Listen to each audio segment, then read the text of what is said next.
We're at the Windsor Junction in St. George. As you are aware, there has been a lot of discussion recently in the aftermath of government's proposal to create a roundabout at this junction. The public's main concern has been the amount of 5 acres that is being acquired to recreate this junction into a roundabout.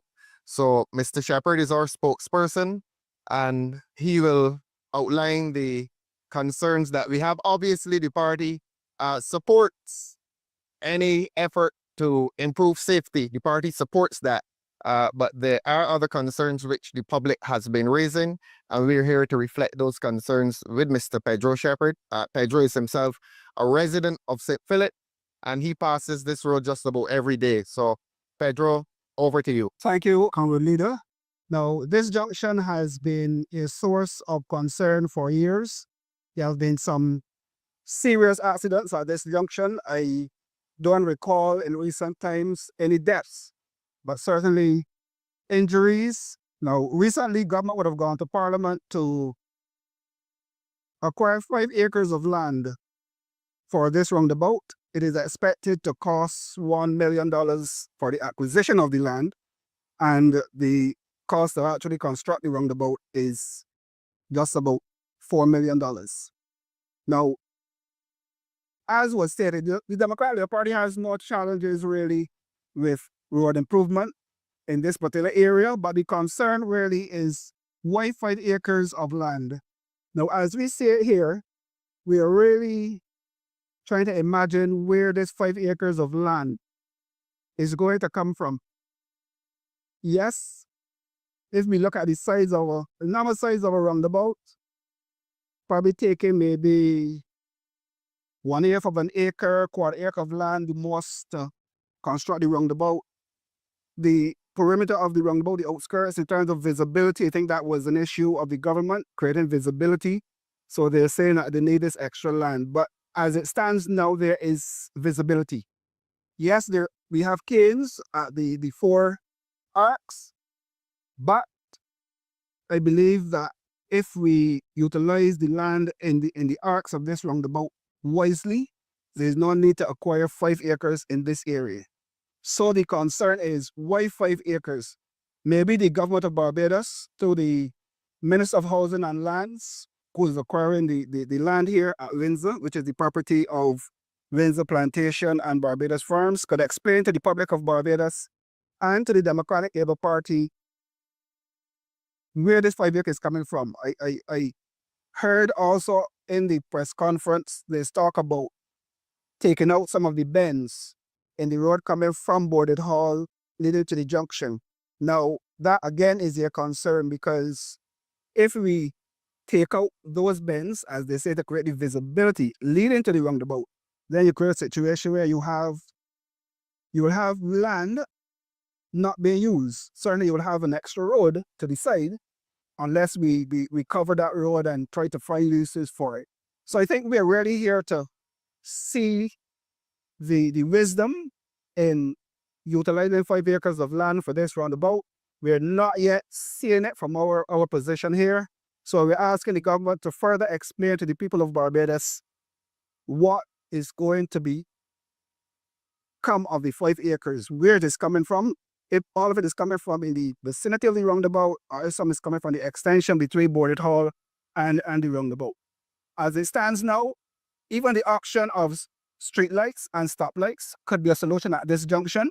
Each time you have a situation of an intersection causing accidents and you think of a solution as a roundabout, then one can see the possibility then of how much land is going to be taken out as we move to Groves, where there's another concern. Groves St. George, another concern at that junction. And there's several junctions across Barbados where we have issues. Roundabouts cannot solve all of the issues. So we're looking to see if there could not be a different alternative here, a cheaper alternative, and certainly explain to us why 5 acres at this particular location. The cost of the land is a concern. And of course, $4 million to build the roundabout was also a concern. But they will tell you that drainage is going to be a problem here, because as you can see, there are a few wells within the vicinity of the roundabout. So we may have to shift wells maybe incorporate the wells in the roundabout. The size of the roundabout, I guess, need to be explained as well, because a small roundabout can't go here, as I said, in a posting somewhere, unless we are putting a football field in the middle of the roundabout. There's really no need for a massive roundabout at this particular junction.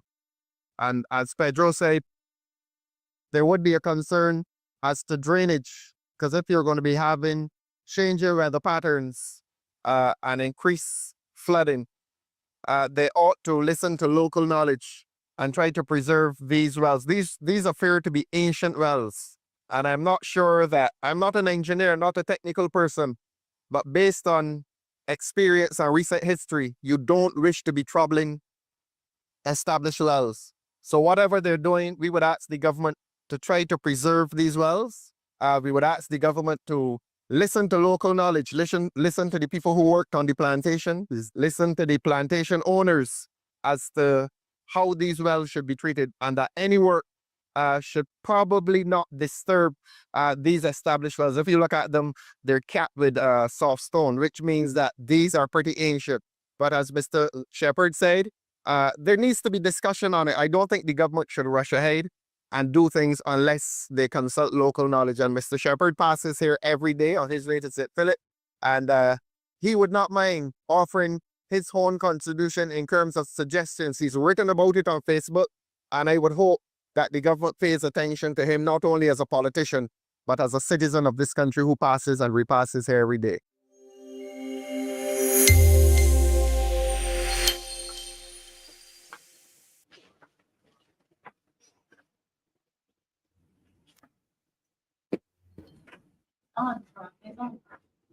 Good evening. Welcome to DLP TV. Tonight we are going to be looking at public infrastructure and public roads. That's been quite topical in recent times, and even beyond recent times. The state of the roads has been a discussion that has dominated among Barbadians who have cars and who don't have cars. It affected the cars and so on. And we're going to be looking at public infrastructure generally. For the sake of that discussion, we have Mr. David Walrond. Walrond or Waldron? Walrond. Walrond. David is our candidate in St. George North. David's immediate right, and to my left is the Ensley Grainger. Ensley is our candidate for St. Michael East. Ensley has been prosecuted in the courts, and Ensley is now at the private bar practicing law, and those are quite successfully. To my immediate right, Mr. Pedro Shepherd, our candidate for St. Michael South East. Election. He's in election mode. Pedro tells me he's in election mode, and Pedro is a very senior officer of the party. He's at the heart of the party's administration. Pedro is general secretary. And to Pedro's right, a young man who has made quite a name for himself on this DLP TV. He's here almost every week, and both days in the week that we bring this program to. Quite a dedicated young man. He's an attorney at law, former athlete, 400 champion. Tonight he's not talking athletics. Tonight Damien is joining us to talk about public roads and public infrastructure. I think he's a driver as well. You're a licensed driver, so you know about the roads. Since we started with that video we did yesterday, we visited Pedro the Windsor Junction, much talked about, and I heard you saying on video just now, yours is a concern as to the cost of the two matters concern you. The cost of the roundabout, $5 million. That's a lot of money for a roundabout. And you mentioned the amount of land that the government proposes to acquire. Well, they have acquired it already, 5 acres for a roundabout. Your impressions, Pedro, as to this project? I believe that this good night to Yes. to the moderator, good night to fellow panelists, good night Barbados, good night to those in the diaspora who are viewing. This issue of the roundabout at Windsor is a matter of concern because it is the first time in the history of Barbados that we have heard of the construction of a roundabout costing $5 million, in excess of $5 million. It is also the first time that we have heard of a roundabout utilizing 5 acres of land without explanation. I live in the country. I have an idea as to the size of an acre of land. And 5 acres of land for Barbadians and for those who are listening is really about the size of 5 football fields. So imagine the football field, let's say at the stadium, on Gull Hill, or Hall. Yes. Multiply by 5. Can you imagine a roundabout taking up that amount of land? In fact, let's focus on one of the larger ones, the Garfield Sober is talking about. In terms of acreage. I don't think that is one big. If you look at That's a the big one in one. Warren, Warrens, yes. Warren is How much probably land about would you think maybe Warrens? a quarter acre or just under 40 acre. Or so square. And when you look at the road into the roundabout, then let's extend it to an acre, Yes. including the roads feeding into the roundabout. So I cannot imagine 5 acres of land to build a roundabout, not in the heart of the city or anywhere where it is a heavy flow of traffic, but in the country. Yeah. Where you have, for me, you have visibility, you have minor roads that people can use and so on. So I don't think it's going to be that heavily used. But we saw quite a few vehicles yesterday. Yeah, but the other options for people who might use that general road coming from St. Philip, Christchurch, St. George, etc. So that's my concern, really, the size of the roundabout in relation to the 5 acres. Is it going to be a massive roundabout? Is it going to be a small roundabout? Is it going to be the normal size roundabout? What infrastructure is going into this roundabout to cost $4 million to construct it?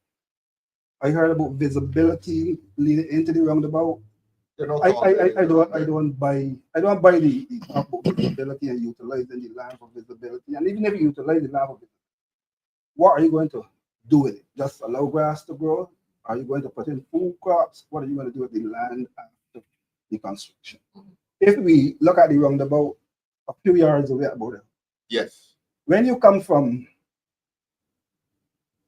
Turnpike, coming over the brow of the hill by those lovely condominiums, we know the story. We know the story of the condominiums. Houses, whatever they are. But you do not see the roundabout until you come over the brow of the hill. There's no visibility. That's correct. When you come from Fair Pilgrim coming down, you see the roundabout. But those who are coming from Bridgetown don't see you.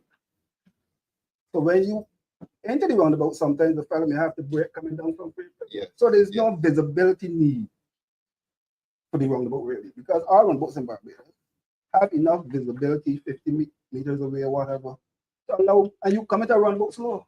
You don't come into a roundabout 80. That's right. So you have time to look left, look right, look straight ahead. You can even look in the rear view mirror. So I really don't understand. I think the government has to provide Barbadians with a better explanation as to why they want 5 acres of agricultural land for this roundabout. Yesterday, you mentioned an alternative. You looked at lights, traffic lights. Yes, that entire stretch of road from Border Hall up to Campaign is dark. If you come from... I meant traffic lights. Right, I know, but I'm just looking at lighting period. Yes. Okay. Because we put in traffic light, then you put light into this motorist into the traffic light. And somebody might want to say you don't have the power source and whatever. Taking everything into consideration. But yes, I think that an option could have been stoplights. And as I said yesterday, if you put stoplights, it ought to guarantee when a fellow gets to the junction, he stops. Yeah. A fellow might break the light at 4 o'clock in the morning because of crime. But generally, when you approach the stoplights, you will stop. The problem with the roundabout is that a lot of the drivers have difficulty maneuvering. And if they think about putting even a jam buster, which is more confusing, you can still get as much as you want. Jam buster. Even if you put no jam buster at the roundabout. That's the double lane. 2 lanes coming in. So you can still get issues at the roundabout. I think there are less issues associated with stoplights as opposed to roundabouts, but the government, of course, I guess, look at the better option, and the better option for them would be the roundabout. because you take up 5 acres of land, $1 million. When you work it out, it is about $5 per square foot, so somebody gets it, or some people get it. Mhm. And it is an economic thing, I believe. Well, traffic lights probably would be cheaper traffic and lights more would be efficient a lot cheaper. because And- there's and to be I more- always say there's a guarantee of getting through the traffic lights. Me too. I prefer I traffic prefer lights. lights. And I You think wait, but you know yeah. you're going to get your 2 minutes. and as we are doing now, there are times when you have the flashing light, Yes. so that if you realize it is keeping back traffic for whatever reason because of the timing system, Yeah. then you put it on the flash, Yes. so Correct. that people then just maneuver and go. And they just think. And that works well. It works well. That flashing system works well. Yes. You have that situation most times there by the St. Hill Junction, Mhm. and that allows traffic coming from St. Lucie, St. Peter to flow. Yes. When that's traffic correct. is in operation, you get long backup lines and so on. So I believe the traffic light would have been the better option. Better. Cheaper option and the better option. David, you are a St. George man. Can we? I know you're St. George North, and this is St. George South, but you're St. George man on the same. Any response to what Pedro is saying? You're a lights man or you're a roundabout man? I am a roundabout man. You're a roundabout man. I've been doing this thing we all for have to settle this here tonight. I've been doing this thing for over 40 years. And You're roundabout. my experience is this. Oh, try me. Look, this roundabout thing is not as a big an issue as the government is making it up to. The reality is, and this must be said, Mhm. large roundabouts tend to have more accidents More difficult. than small roundabouts. Yeah. Like somebody would have mentioned the little circle down by Commonwealth School next to the screen. Really tight, isn't it? A nice little tight roundabout. And unlikely to have Very more than likely cost very little.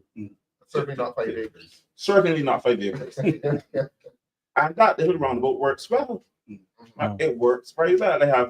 I've never seen an accident there since that little circle was put there. But I can tell you, large roundabouts like Warrond, for example, Worst one. you want to see accidents? Go and park and wait. You will see one eventually. Yeah. Cigar Service roundabout, another large roundabout, several accidents. So, in my opinion, large roundabouts are magnets for accidents because you have too much space to work with. And people, when you get, it's like having food. If somebody gives you too much food, you don't know what to eat. A whole laid out on the table, you don't know what to eat. You got problems trying to decide what to eat. The same thing in the roundabout. You give people a large roundabout, they don't know which lane to drive in. They're switching lanes in the middle of the roundabout, which is totally illegal. And this is rural Barbados. You need a lot of- I don't agree. I think You're a roundabout man. I'm a roundabout man, and definitely we don't need a large roundabout there. I said this thing about this large outlay of land that they're asking for. I want to hear you on that. This government needs to come to the people with the Explanation. truth about this whole thing, because in my opinion, there's something hiding between the lines. And it is extremely confusing. I work a little quarter-acre land. And in that quarter-acre land, it can fit 2 roundabouts, you know. Really? You understand? 2 nice little deep roundabouts.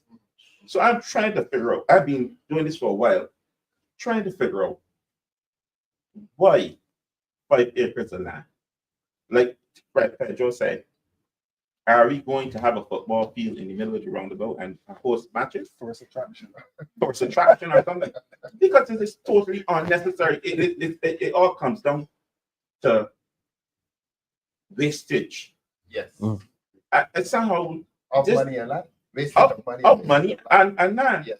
And we're supposed to be land scarce country, right? I think this government seems to think that the public purse is a lucky dip. Let us make the point, David, that it's agricultural land. Oh dear. So My you're taking up 5 acres of my pet- agricultural my land. pet peeve. Yes. My pet Yes. peeve. In the agricultural belt. Yes. Because I mean, Pedro and I were there. You don't see any building for For quite a distance. Yeah. But the truth is, I don't think we can afford to continue to do what we're doing to agriculture land in Barbados. Put Because salt and concrete on We it. just taking up agriculture land for all different kinds of reasons. I know for a roundabout. I know for a roundabout. And truth enough, a little circle can go there. Because like Pedro said, and I agree with him totally, you don't need to be able to see the roundabout until you get to it.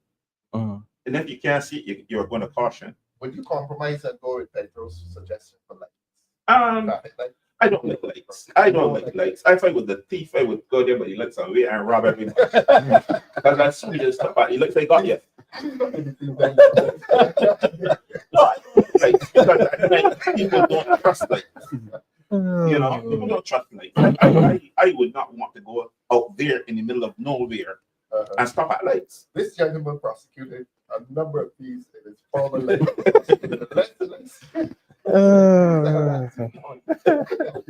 Ensley, roundabout or lights at Windsor? I think you know Windsor. I know the junction. And good night, viewers out there. In my time as a police officer and attached to the District B Border Hall Station, there have been, and I attended many accidents at that junction. If government is saying no, that something needs to be done at the junction, yes, something needs to be done at the junction. Because I think that it maybe a day or two after it was announced in Parliament, there was an accident there, an overturned vehicle or so at the same junction, right? Something needs to be done. Does it need to be 5 acres of land, agricultural land? I say no. We had recently a situation at the Grange Road in St. Philip. This is that 4-cross coming from Curtin's bus depot, By Mangrove, the straight road from this round place. Still not resolved entirely. But we haven't heard of Everybody stops. everybody stop. Yeah. Everybody stop. Is that the appropriate solution for Windsor? I don't know. My first thing was stop lights. My first thing was We have stop two lights. stop lights and one roundabout. Right. And then we'll be coming to you shortly. So yes, something needs to be done at the junction because it's all about the preservation of life and limb, right? I heard Pedro mention the fact that government went with the better option, but better for whom? That is the question that needs to be answered. Better for whom? Because if we have agreed that 5 acres of land is 5 football fields, roughly. If we use 1 football field for the roundabout, who is benefiting from the other 4? Maybe they'll build a park and you get some revenge. Well, so government needs to really come to tell the public who are the beneficiaries after the sale of this land. Who are the beneficiaries? Who is it that is benefiting from the public purse? These are public funds. From the public purse in relation to this 5 acres of land. So I know the public, they're not happy with it, right? And I know that they're going to show their happiness when that appropriate time comes. Because for too often, government has been doing things with no accountability and transparency and taking the public of Barbados for right.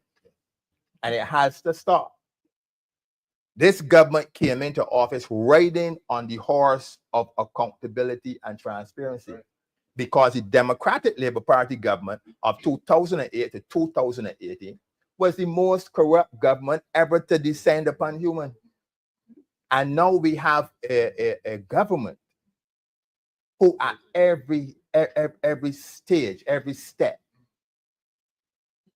are treating the public purse as their private bank account, and that ought not to. Undermining public trust. Because here we are, something else. What we thought was a simple as a roundabout. Become sufficient. The quantum of land, 5 acres, and then the amount, 5 million. 4 million plus the 1 million. So they're working in phases. And it is wrong. It is wrong. And it leads to the question being asked, is there corruption behind it? Because it has all the trappings of corruption. Because if we can do with less land to build that roundabout, why are we going with 4 times the amount that we would need? It's agricultural land, right? So the owners of it probably had a difficulty getting it into residential land. I don't know. Let's not speculate. But the government has not been transparent. You can read it, Pedro. I just want to read, coming out of the press conference given by the ministry. Sutherland described roundabouts as strategic and sustainable solutions. He said roundabouts are not merely traffic tools. They are strategic infrastructure assets that support your broader developmental goals. You probably will interpret that, right? Pedro, I have no idea what he's talking about. They are strategic infrastructure assets Uh-huh. that support your broader developmental goals. So what's this So broader? we have to now wait to see what is going to start coming around this roundabout. Let us begin to speculate. What? Apart from ventures there? I will speculate that there will be some development around the roundabout. shortly. What? Maybe housing, maybe commercial. But Oh yeah. they have to find uses for the $5 million. They can't just put $5 million, Yeah, and then don't use it as an asset. Pedro, why not tell me? Why this coded language that you and I here trying to figure out? We all know that this government is not very honest when it comes to the public of Barbados. And therefore, they will use language that the average Barbadian, or they believe the average Barbadian does not understand. But all of us can read, and we can read into what the rule is saying. Yeah. So something is going to Something will happen. something will And we have to remember that the defense force Mhm. is to be moved Oh yes, indeed. from the garrison and is to be relocated in that vicinity. Remind us to talk about that defense force move as we press on. It's going to St. George It's going to St. in that George. vicinity. Yes. Over Yeah. the cable and wireless Yes. thing or something like that. Yes. It's, Damien, you've been But sitting one there to get quietly observing your senior colleagues. Roundabout man or lights man? I'm more of a roundabout man myself, so I guess we deadlock for tonight, gentlemen. Unless Rob give it a tug breaker. You know the junction, man? Yes, I know the junction, and You're a St. Michael man. What you doing out there? Search. I think Barbados is too small not to explore. Oh, okay. You like know? to explore it. Yeah, Alright, so- that is your impression of the roundabout and why of the intersection Uh-huh. and why you would go roundabout. Well, let me first say before we get to that, Rolf. Yes, I find that in regards to this government, when it comes to the consultation of the people, when it comes to, I guess, imparting their logic when it comes to these projects, is lackluster and non-existent. And It's interesting you say that because this is a government that has been doing the hall meetings. What they call them again? Paris Speaks. And then they do ideas forum. Mhm. And yet you're lamenting that there's a failure to consult. there's a fair You would have thought that you, with Paris Speaks and Ideas Forum, they would have gone to St. George, and this what we're here discussing would have been trashed out. yeah, you would within think the public domain. you would think there would be probably a broader discussion on the discourse as to, or if you're saying that you are making a change to the intersection itself because of safety Yes. reasons, right? That the solution itself would make sense. Yeah. The solution doesn't make But they sense sprung this on the public and sprung without it consultation. without consultation, and then still with the answers that you're getting to questions don't even make sense. Right. So then you can't even I guess articulate what is the full purpose of the project, Mhm. other than to say that it is a wastage of resources, labor, and money. Because then if you're saying, okay, you're going to need 5 acres to build a roundabout, that is going to be the biggest roundabout I've ever seen in my whole entire life. Or you're going to make a very small roundabout, and then all of that surrounding property is either going to waste, or you've not been forthcoming with your overall plans. And then at the end of the day, then you come and spring another project on the people, making it seem as if like, oh, this was always in the works because we told you so, because we said broader developmental goals. So it's a bit facetious or almost a bit dishonest and hypocritical to come and kind of in a sense mask your intentions in pretty words and highfalutin language, because the Barbadian people, they deserve people who are going to communicate with them honestly, because you wrote that with speaking of transparency and accountability, but then when you peek behind the curtain, you see nothing but just, I guess, diversionary language and lack of communication when it comes to these projects. So really and truly, I'm not sure where or why, what is the logic in I love this. your perspective. We were looking at the technical aspects, but you introduced the lack of consultation, the failure to take the public into your confidence. Tell the public what you're doing, and that's your perspective. Which was another campaign promise, and I tell people at DLP TV, read those manifestos.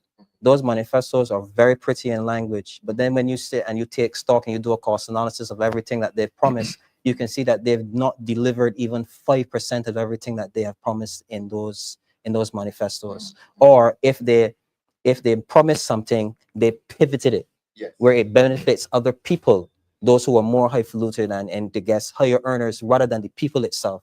When you said you were going to invest in the people, you didn't do that. Or you invested in projects, but that project doesn't trickle down into the pockets of the average Barbadian. You gave a wage increase, but that wage increase now basically is being taxed with a tourism contribution. So you see that this government just, they pull the wool over the people's eyes, and it's a cruel hoax. It is a cruel hoax to see that you promise investment, and the type of investment that you're bringing makes absolutely no sense. A 5-acre roundabout, and it doesn't benefit the people other than to say that, oh, we're going to mask it on the guise of this is for safety. It looks more, it's going to put some money in some of the people's pockets who are going to benefit rather than the people of the area itself. Pedro, can we ask the government then? Look, I like Damien's perspective, the failure to consult. Can we ask the government to come back to the people and be more transparent? I believe we should. Normally, with projects and town hall meetings, the town hall meetings are for the people who will be affected in the area. Precisely. So government might figure they don't have any people in the area to have a Or town people hall who meeting. bankrupt, they have an People who use that Yes. junction Yeah. should be invited to a town hall meeting to suggest the government what their opinions, give their opinions to see, what is more feasible. Persons who might have been involved in accidents in that general area. Well, the parish has stopped speaking. Mm. The parish speaks have gone silent, and the Ideas Forum have gone silent because they like to say they consult. Here it is, Damien is telling us that's the main thing, the failure to consult. So we need to push them to consult on this one, because it is in excess in terms of land, it is in excess in terms of finance, and if money is tight in the country and we have to be borrowing every week, then we need to be a little more prudent in terms of our spending and so on. Yes. And I think it is a trend though in the Ministry of Public Works and Transport. It's true. They have a lot of lavish projects or lavish spending going on with their projects across Barbados. Reading today, I recognize that the Chinese in the Scotland district, that project is $230 million. Yeah. Of which they spent $60 million already on 8 finished projects. So this year, 15 more to go. How much of it is going to be left? Is there going to be another project overrun? But all the projects I find under the Ministry of Public Works and Transport are heavy projects, costing lots of money, and there's no accountability for any of them. No transparency at all in the Ministry of Public Works and Transport. David, if and when this project gets going, somebody's going to be doing work. We could say possibly MTW, but more than likely it will be a private enterprise that will build this road. And if we're going to be spending money, it's going to be spent on private enterprise. There needs to be consultation. This 5 acres, $4 million, it's not a small project. What are we going to do as a party? What do we tell the government? Pedro is saying, come clean. Talk with us. What's your position? Let me say, asking this government to come clean is like asking for the return, you know?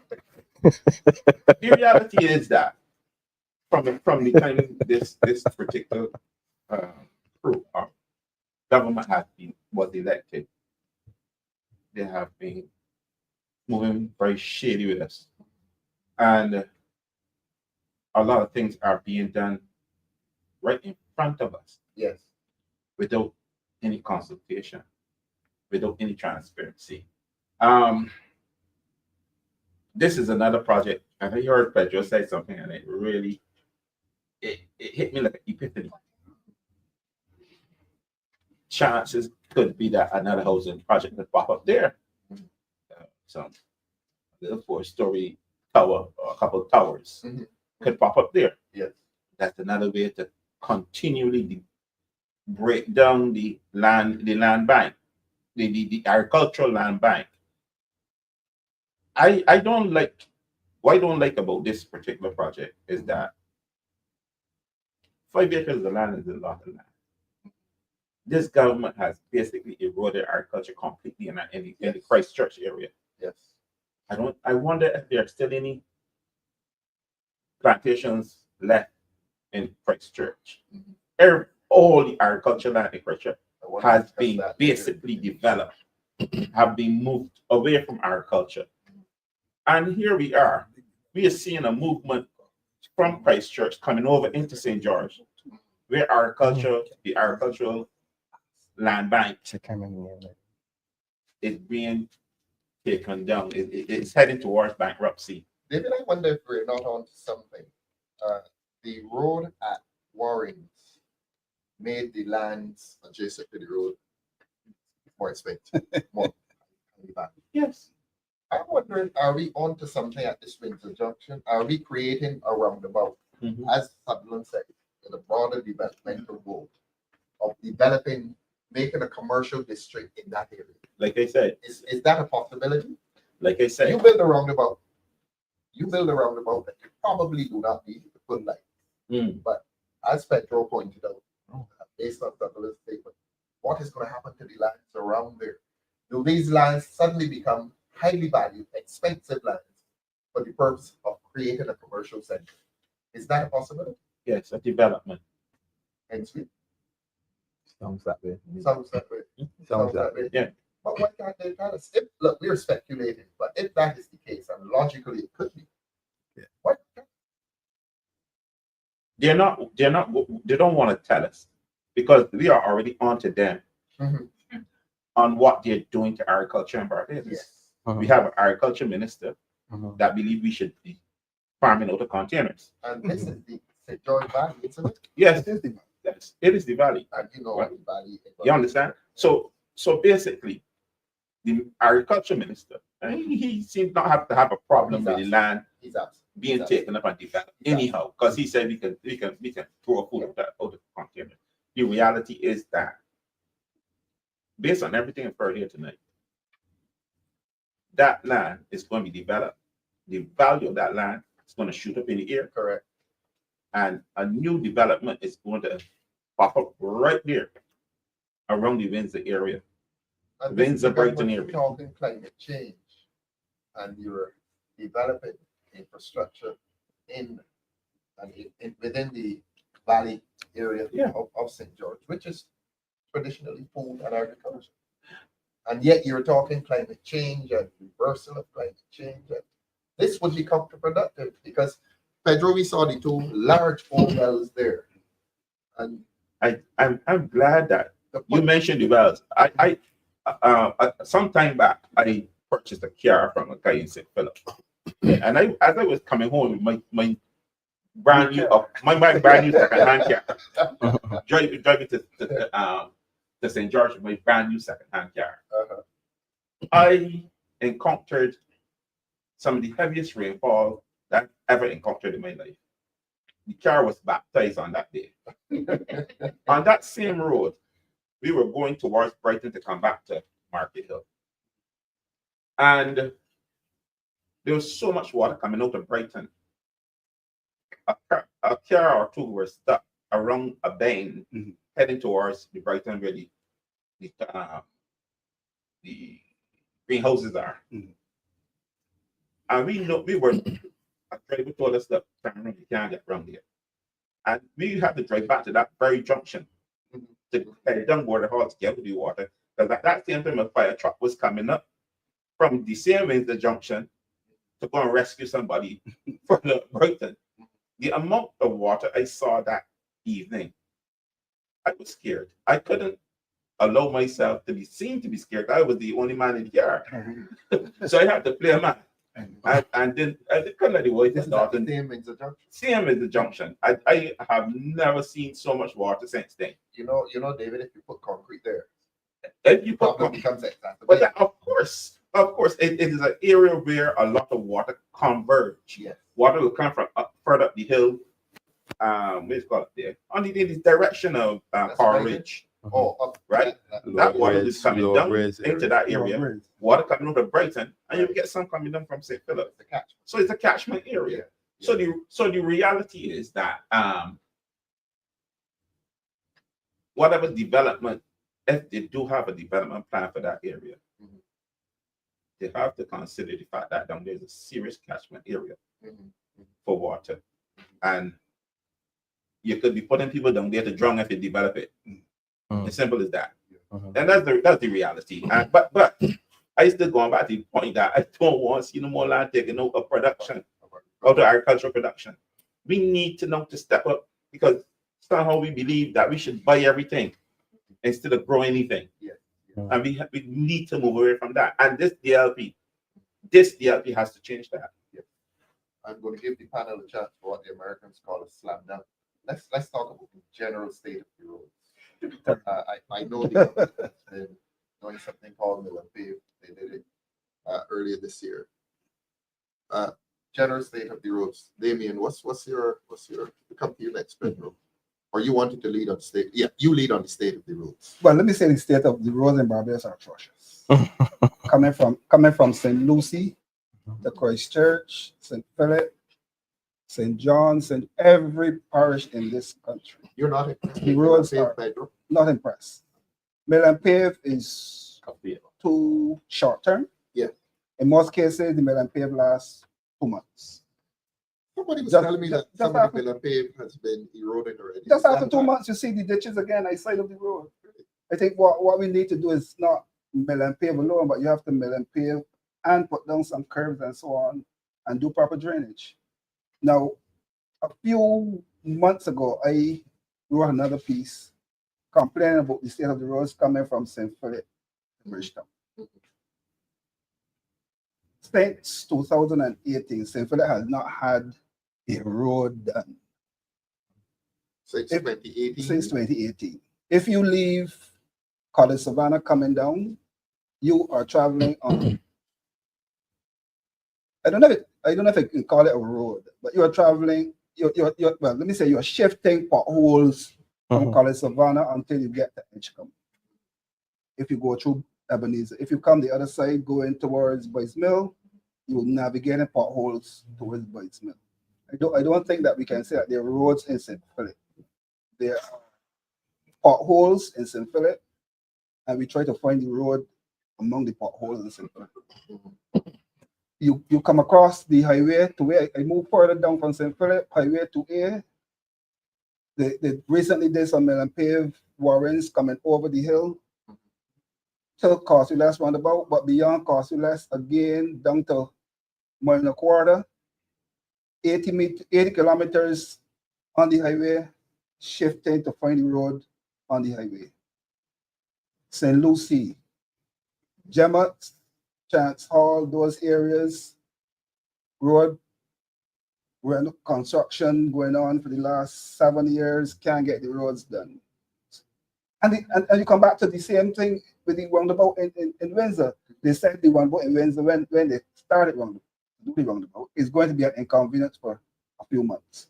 This government believes that the traveling public paying fuel tax, buying new cars every week, should just sit back and enjoy the inconvenience of the potholes, the unfinished roads and everything until they get around to completing the roads. Do you get a sense? Do you get a sense that they want Barbadians to beg for a road? Yes, we have reached a stage where basic necessities like roads and so on, housing, you have to beg for. Yes. We are moving to what some people may call a welfare state. The only way you get a road is if you beg and you promise a vote. The only way you get a house in Barbados through national housing or from Hope or any of the other persons building houses is if you are prepared to side with the Minister of Housing or a favor is done to another minister. We need to move away from this. Roads are basic necessities, schools are basic necessities, water is a basic necessity. And we shouldn't be asking politicians and MPs for roads. I mean, when you travel to North America and you see a pothole in the road, guarantee when you wake up in the morning, going back, that it's gone. Yeah. Maintenance is priority. In Barbados, we can save millions of dollars if we only fix it. Save on suspension and parts. And you heard that nobody in Barbados does body working. No. Unless it's a very old vehicle. That's right. You go down the road and you get a fender bender, change the car, change the bumper. I mean, there are lots of things that I believe an incoming Democratic Labour Party government will do that will enhance life in Barbados. And certainly, from my point of view as spokesperson from Public Works and Transport, I see that we can save this country hundreds of millions of dollars by doing what is right. What is right? Doing roads that will last. Yeah. Putting in drainage. We just bought a number of buses from China. Oh, where we bought them from? China gave us some free. I'm not sure where we got the first set from. Yeah. These buses are being destroyed on the roads of Barbados. You have the comfort of Wi-Fi, but other than that, the buses are being destroyed. They're being parked. Taxpayers' money going down the drain. And don't believe that the Chinese give you 37 buses. It's just giving you buses. Nothing called a free lunch. You owe Chinese something. That's right. That's right. You owe Chinese something. That's right. A few months ago, I sat in Parliament, and the government came. I think it was $14 million supplementary for regathering, so that there is money there. But it is a question of government's priority. I realize the buses serving regathering and all the government functions. Of course. But private people like schools can't get buses to do tours. There we are. But whenever this government has a function, you see all the air-conditioned buses line up at Sky Mall or they line up somewhere to take this government and its people. And that's money. And supporters. There. Exactly. And they're not fixing the road. But we don't have to pay for the buses. Might be a service to the Nothing government. called a free lunch. So Damien and I was on to regather. Very costly exercise. And this was a supplementary, 14 million. So if this is only a supplementary, you know how much they must have allocated originally to it. Comment on the government's priorities. We're talking about the failure to do the people's roads. Yet you're going to put on these public relations events. Regather. Well, it goes to show that we see where this government's priorities are. They're all about optics.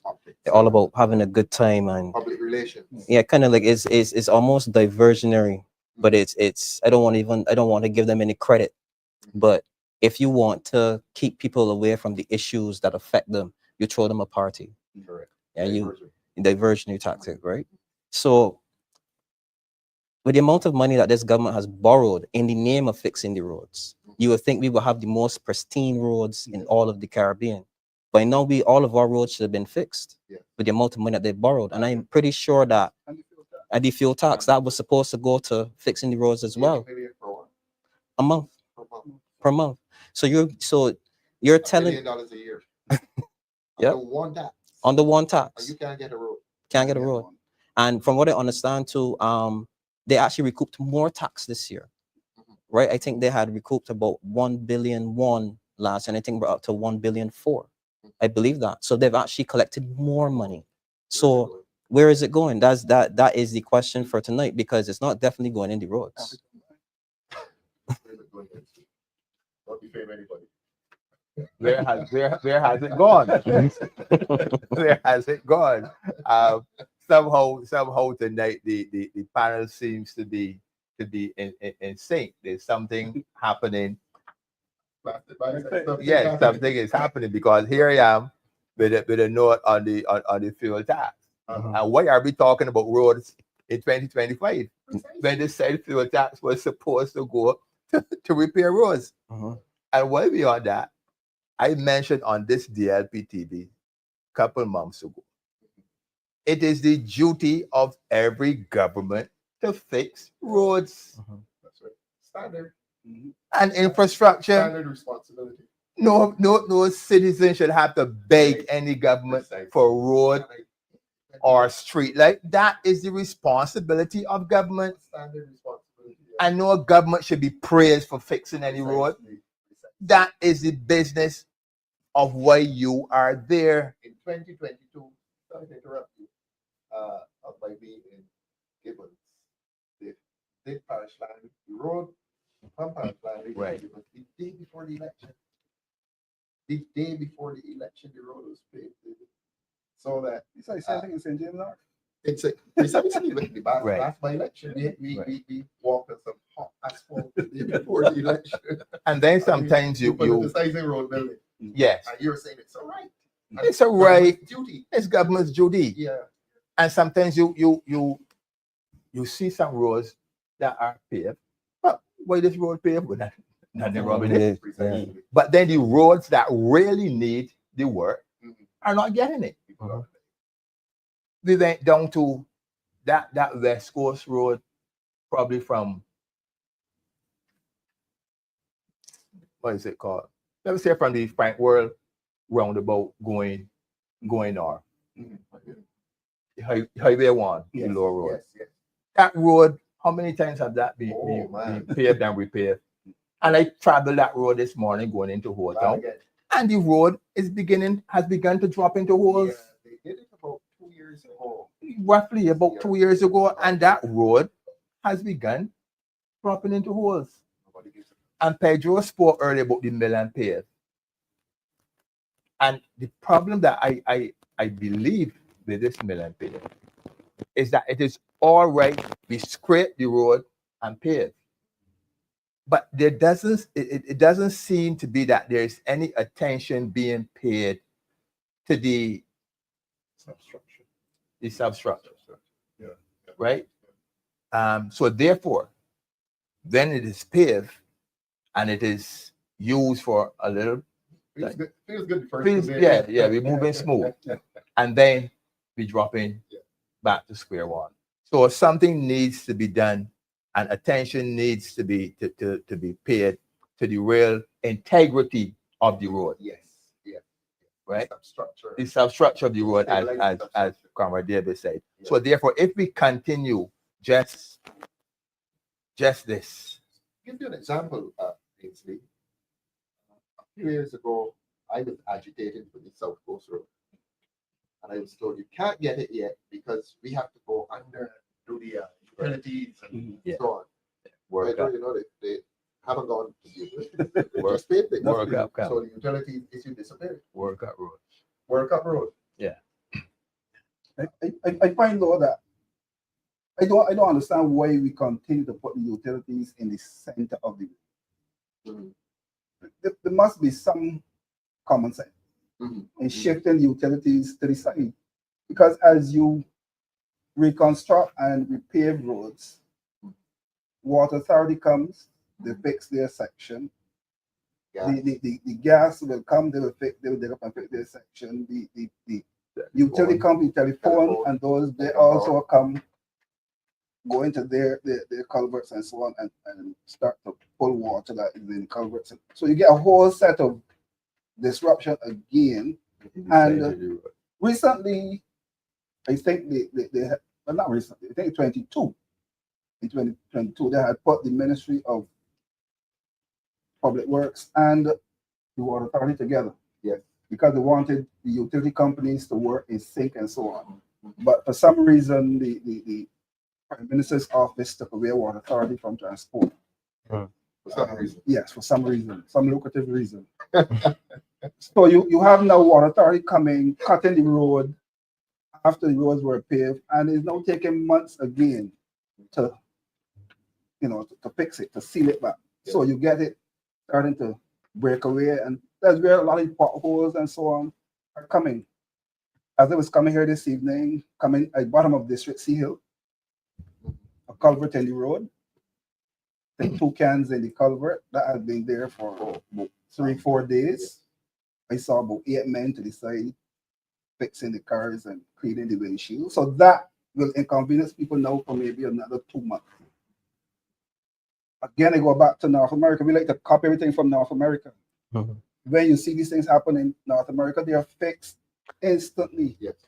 You do not inconvenience people. And maybe what we have to do in Barbados is start suing government for damage to vehicles and so on. I'll tell you a very interesting thing, almost amusing thing that's been happening. There's this character who I suppose he's become a social media phenomenon.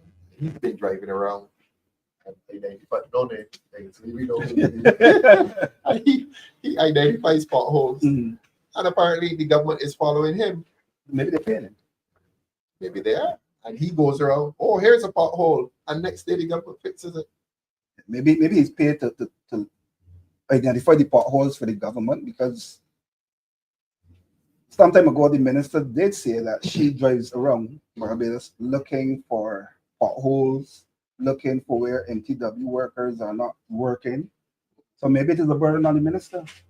So this government like to employ influencers, employ people to go to funerals and cry, employ somebody for potholes.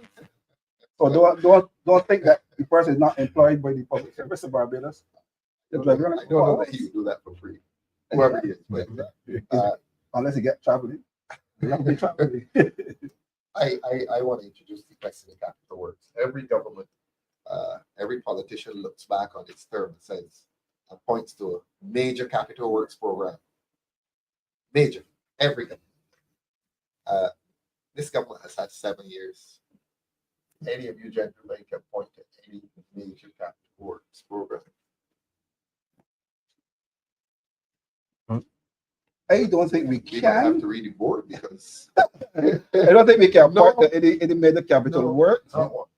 after all the talk, Pedro, yeah. after all the We have well, I heard something recently about building. No, they borrowed money recently to build to enhance build up a polyclinic to replace Eunice Gibson in Warrens. They haven't done it. And they're doing it now. The money they just voted for the money or something to replace 2 polyclinics and to enhance This 7 is last others. week in Parliament. Yesterday in the Senate or something. Yeah, which followed from the debate in Parliament. Yeah. And I can say to you that they also say they're going to renovate the one at Oystins, but that's not true because the Oystins plan is to move it to the other side of the road, And you which went raises questions as to what they're doing with this borrowed money. Yeah. well, they're going back to St. John too. The David Thompson Polyclinic used more work there again. They borrowed $120 million from the European Investment Bank to build the hospital at Harrison's Point. What are we doing with it now? Well, there was a story in the media recently that it's no longer going to be the hospital. So what happened to that $120 million from the European Investment Bank? But we're going to discuss that in another program. Let's come back to capital works. Damien, can you identify any major capital works program that this government has done? None comes to mind, only than the what we mentioned at Harrison's Point, which was a total wastage. It appears that this government has divested itself from, I guess, putting that investment into some big capital project that would benefit the people. There was a story in the media that Harrison's Point is no longer going to be a hospital recently. Yeah. What Turn up the use. I think it's been leased to for storage. Leased up for storage. So, For storage. so we borrowed 120 million US dollars to build a hospital, to build a store, and they built it.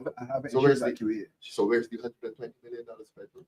I wish I could tell you. And that's the point we make all the time. Government is borrowing this money in the people's name, and the projects are not coming to fruition. And you're borrowing this money every day. You're borrowing money every week. You're going to Yes. and borrowing money. Yes. But you know that all the projects that they're talking about were projects left by the former government. Precisely.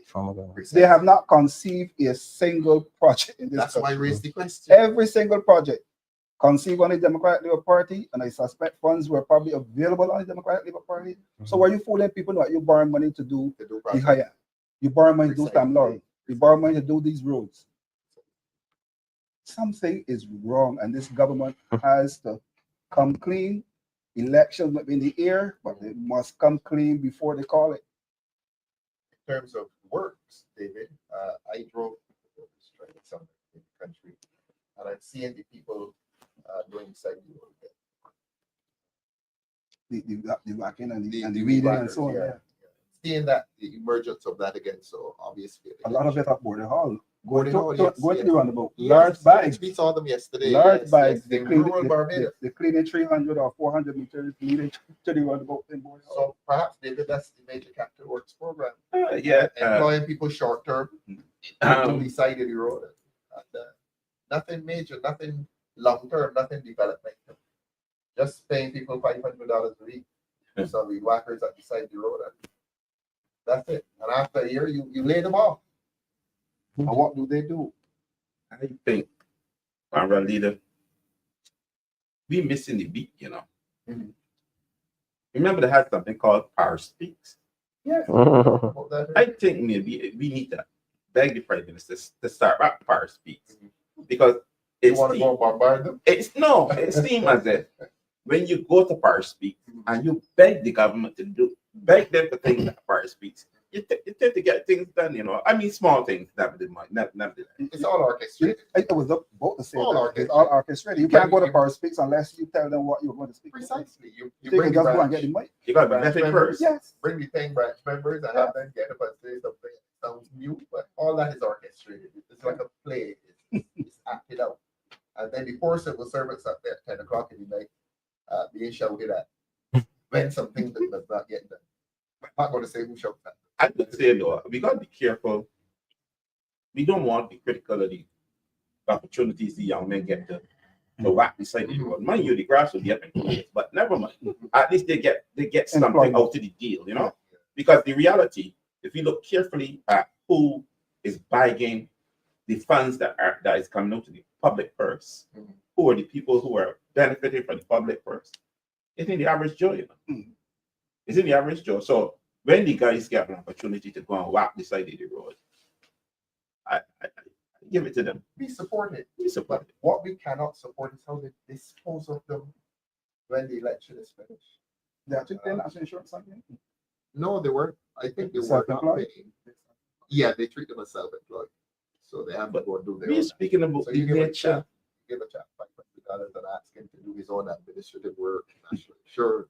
But that is the nature of this government. So while we support them getting the jobs, we Mhm. cannot support the system under which they work. Yeah, But but become disposable. but After a year or two. but we still have to walk cautiously around that one because somebody would get on a high horse, a white horse, black horse, whatever color horse, and shout aloud that the Democratic Labour Party don't like the idea of the government We're employing. supporting it. We want it to be permanent. Yeah. Let it be permanent employment. Let Have those it youngsters up get to- some national insurance when they're not working Precisely. or when they get sick. No, As it opposed to should the always work. 300 and the expected 500. Look, maintenance is necessary. You cannot have a public works program, whether it's a building or the side of the road, unless you have maintenance. So that if you need maintenance, let the jobs be permanent. Yes. Let the jobs be permanent. Don't bring the fellas on when an election is coming. Pay them $500 a week for 6 or 9 months and then dispose of them as if they're not human beings. But Conrad Leader, this government, that Barbados Labour Party government, signed on the dotted line with the IMF and agreed to send home a third of the public I service. complained in Parliament. That's 11,000 people they agreed to send home. How many? 11,000, a third of 33,000 is 11,000. beings. They agreed to send home 11,000 people. And they're good In enough to come back 28 only when the 2018, election right? is coming. So when you agree to send home 11,000 people, and then somewhere down the line say, all right, when they come, let me lay the road for a couple of days. Yes. But it's not a permanent job. It's not. It's a opportunity to get a little something. But as a politician, we need to value our people. Correct. This government don't value people. Right? We need to value our people. The reality is that the people who are out there really decided the road. They don't necessarily, that's not their first idea of a job. They're doing it because of necessity. Yep. They're under pressure to pay the bills and stuff like that. And this government has shown scant respect for the average person in Barbados. In many ways. Scant respect. You got the national insurance there, and none of those workers can get national insurance. They can't risk getting sick because there's nothing up there at national insurance for those guys. The reality is that we, the people, we need to demand more of this government. We don't demand enough. This Prime Minister thinks that party down there at the four car park place, that a party down there is good enough and all the problems solved. All the problems. Yeah. You go into supermarket, and I don't like to digress. You go into supermarket, and it's like a chorus of stoops and people sucking the teeth. People taking up stuff and putting it back down because they can't. They can't. The prices. I have never heard so much complaining in the supermarkets than now. David, so that you don't digress, let us make it clear. We support the jobs. We support. But we want security for those workers. Yes, they deserve better. They deserve They better. deserve better. And they're really high risk jobs.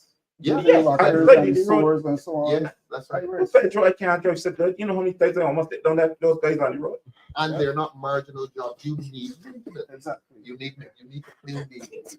And they should have a special insurance for these guys Oh, we too. will. Working at the side of the road is very, very dangerous. I don't think that they actually wear proper gear. No, they don't. You see them in regular Slippers. clothes. Slippers. In fact, some of them have to supply their own equipment. Battery. Some people need batteries. They say, yeah, I'm working in this job, but I need to break my own. Is this a government that cares? You bring your own Is this a government you that have to cares? bring your own tools. No, bring your own tools. Madness. And you're treated as self-employed. No security objective. Maybe why were you laughing? I was last at Comrade Waldron when he said that he doesn't almost knock them down. They would swear with the 4 eyes that he had that he could see. He could see somebody from Mars. So that, so Round-A-Bout. Any capital works programs that you could identify in the last 7 years? We've been trying. Borrowing. Borrowing. Maybe. Borrowing. There's no shortage of borrowing by this government. But it is hard to really pinpoint a capital work project.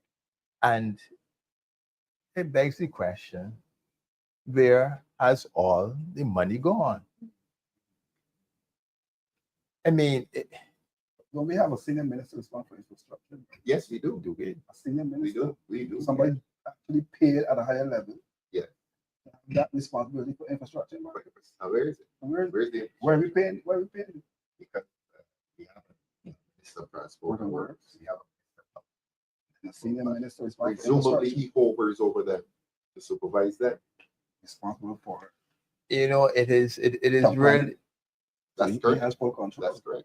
it is Floating really cabinet. it is really mind-boggling to see a collection of men and women who is being portrayed as a government who had all the answers to Barbados's problems for 10 years between 2008 and 2018, and can now, between 2018 and now, seem so bereft of ideas to move this country in any direction that is positive and that is uplifting for those at the bottom. This government is a failed government. It has failed the people miserably. You promise, I call it a government rich in promise and poor in performance or implementation. That's what it is. You promise the reduction of crime increase. You promise the reduction of cost of living increase. Every single thing. You promise accountability, transparency, that going through the editors. This government has failed the people, and the people need to understand that this government is not working for them. And it's the biggest government in the history of Barbados. The biggest. They criticize 17 ministers. How many they have no bedroom? 25? 25 of them. And Falling over each other. falling over each other. And I guess a lot of them not saying too far of the day. This is their weekend. If you go watch, Duplication. you'll see them up that. Yeah. Crop over babies. Crop over I babies, think they call Scotland themselves. is Yeah. crop over Yeah. baby. Let's leave them for the time being. Let's talk about towns in Barbados. Anything on the board?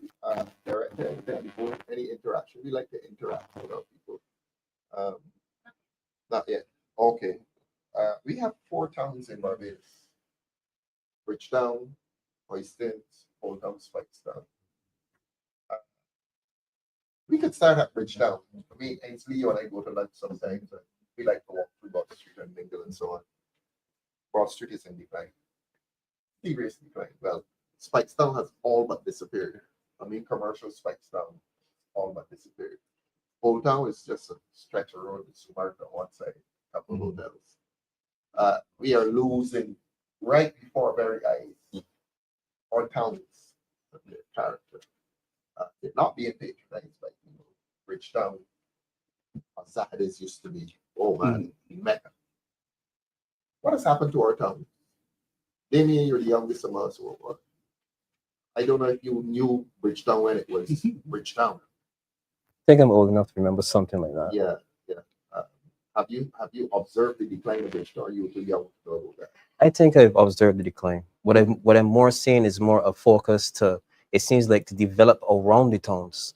Put up a hotel here, put up a development there, Interesting. rather than to invest into the actual structure, infrastructure of the town Yes, itself, and to renew it. and to renew it, and Yeah. to bring economic mobility back to the basic towns and so on. So it shows where their priorities lie. It's definitely not with the people that find a living and do their transactions in the various towns, but to take up a piece of property next to it and maybe sell it for X amount of billions of dollars and have that person develop that while the town surrounding is basically suffering and lacks or starved for some form of investment into at least trying to bring the commercial, to bring back that commercial business and viability back to towns. And then once that investment is put into towns, you'll see the infrastructure will improve. Businesses will flock to find prime real estate once you spend money into the towns and develop it. And it just shows where the priorities lie. It's not with the individual who works in those towns. Patrick is telling us Bridgetown. There's Yeah, like look at the old right. Coconut. Margaret, behave yourself. You know Margaret. Yeah. That's your constituent. Yeah. Constituent. Interesting point, Damien. So you've seen the The depth is like the focus. dying of Bridgetown. It's like it's like the focus is around the property surrounding these towns, but not the town itself. Not the town itself. So they're hoping that if you put a hotel there, Mhm. that breathes life into the town. Yeah, but that doesn't make any sense because the individuals would probably go someplace else that's even more developed, Yes. rather than coming into the town itself and patronizing it. You would want to think that you would invest in the surrounding area first, and then bring the individuals for the demand. But basically, they've not even taken care of the supply. You don't get a sense then that government is really making the investment into the city and into regenerating. the Not city. into the city, not into people, not into Barbados, not into anything really. Pedro, you're slightly older, Yeah. only slightly. It's like the older. I think though the issue of the four towns, it is an interesting conversation. We have noted over the last maybe 20 years or so the demise of Bridgetown and the development How of many years? Warrens. 20? Could be 20. Yeah. The development of Warrens. We're now seeing the development of 6 roads. Yeah. So there's really, we're trying to move away from the original 4 towns, so to Mhm. speak, Is And- that a good thing? and try to build other towns. You know, we want to build 3 islands too. So if we can build some towns, then we have a legacy. Their favorite term is building out everything. Build- Building out. build- Every build- minister now is building build- out. build- Whatever that means, Yeah. everybody building out. So you'll soon get a town in St. George. You may do. That might be the legacy of the people say Joseph to build a town in Bathsheba, something like that. And Bathsheba is developing, I say. Is it? Remember the community center at the top of the hill in Bathsheba? There was some concern about telling that to some investor and that kind of thing. Mhm, mhm. So you're getting that development moving away from the town. So the towns will eventually die. Bridgetown certainly will eventually die. We might have the Hyatt coming into Bridgetown, Mhm, but mhm. that's where people will stay. Yes. But where they ready to shop, they go to Warrens, they go to Oysters, they go down to Bathsheba. Let me take you to Spikestown. And Damien makes a very interesting point in relation to Bridgetown. He says they plant a hotel there, assuming that the city comes to life. Spikestown. Spikestown, the commercial, the old Spikestown that we knew, the historic area called Spikestown. That is dying, and at the edges, starting north are coming in, become houses. Tourism. But So tourism is Like- making an like I said- incursion like I- into the town and destroying the character of the yeah, town. like I said just now, I think the